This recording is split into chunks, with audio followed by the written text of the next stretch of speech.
প্রয়াত হাসান আলী, উনি আমার সিনিয়র ফ্রেন্ড, 1 বছর আগের। উনি শুধু মুক্তিযোদ্ধা না, উনি একজন রাজনৈতিক মুক্তিযোদ্ধা। 68 সাল থেকে ছাত্র আন্দোলনের মধ্য দিয়ে 1971 সালে এসে তার সাথে আমার যে একটা সম্পর্ক, এবং সেই সম্পর্ক সেটা আমি খুব এক কথায় আপনাদের বলবো। 3রা এপ্রিল হাসান আলী, আব্দুল জলিল এবং আমি নিজে, এই 3 জন আমরা থানায় গিয়েছিলাম অস্ত্র আনার জন্য। তখন ওসি ছিলেন অজিউল্লাহ সাহেব। আমরা স্কুল ছাত্র, আমরা গিয়ে অস্ত্র চাওয়ার পরে অজিউল্লাহ সাহেব হলুদ গোড়া ফর্সা ছিলেন। ওনার রাগে ক্ষোভে সমস্ত শরীরের রক্ত যেন মুখে চলে আসে। আমরা তখন ভয় পেয়ে যাই, পিছিয়ে আসি এবং ছটফট করতে থাকি।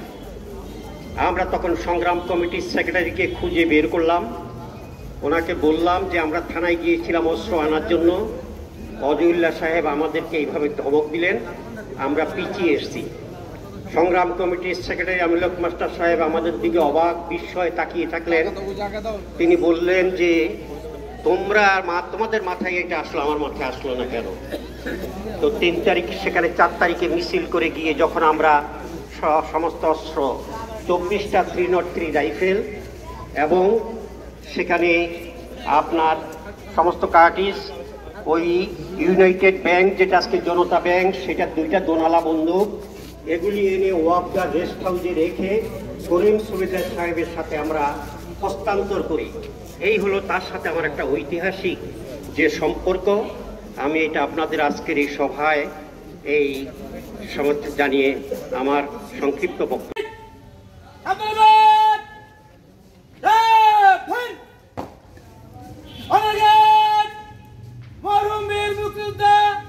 মোহাম্মদ হাসানের স্মরণে রাষ্ট্রীয় মর্যাদায় সশস্ত্র সালাম দিবে। সশস্ত্র সালাম।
মরহুম বীর মুক্তিযোদ্ধা মোহাম্মদ হাসানের স্মরণে 1 মিনিট নিরাপদ পালন করবে। উপস্থিত জনতা চাইলে আমাদের সাথে শরীক হতে পারে। এই কাজ আপে শুরু হবে, আপে শেষ হবে।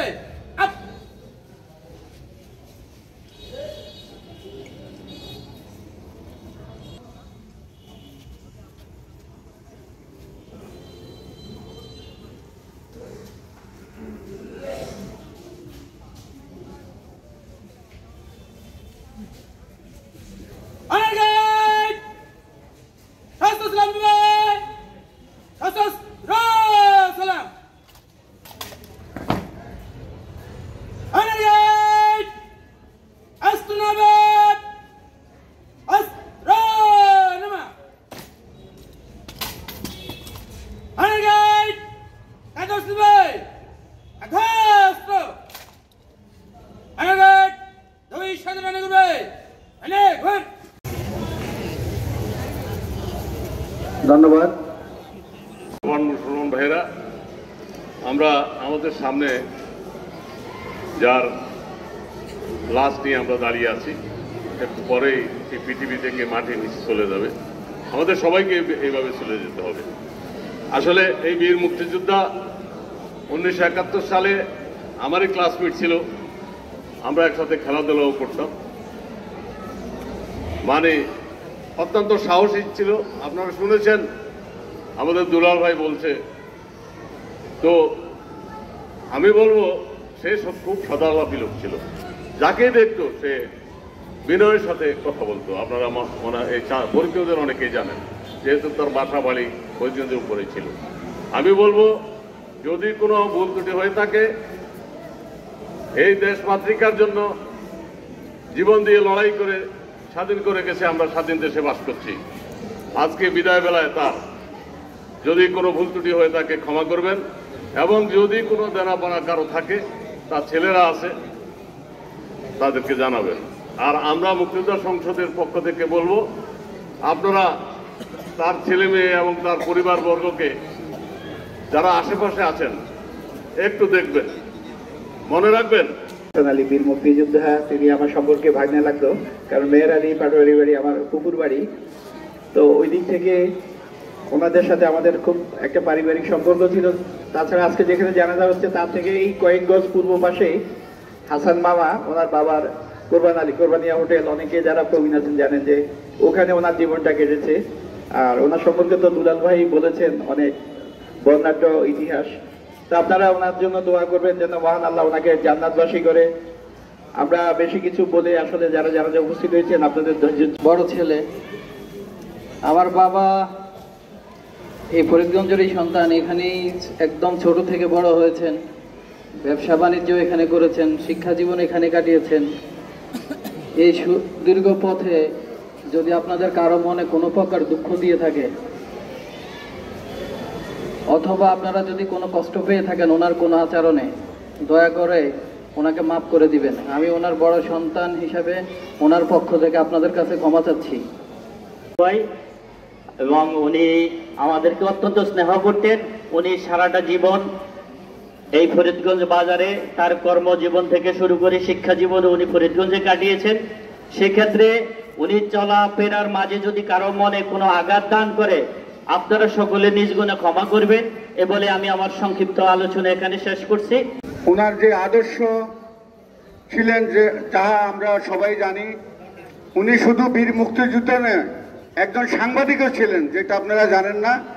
এই নীরব একজন সাংবাদিক ছিলেন। তিনি ফরিদগঞ্জের বাসিন্দা, দীর্ঘদিন বাজারে ছিলেন। আমার যতটুকু দেখা, ওনার সাথে আমার যতটুকু আলাপ হয়েছে, অত্যন্ত সদালাপী।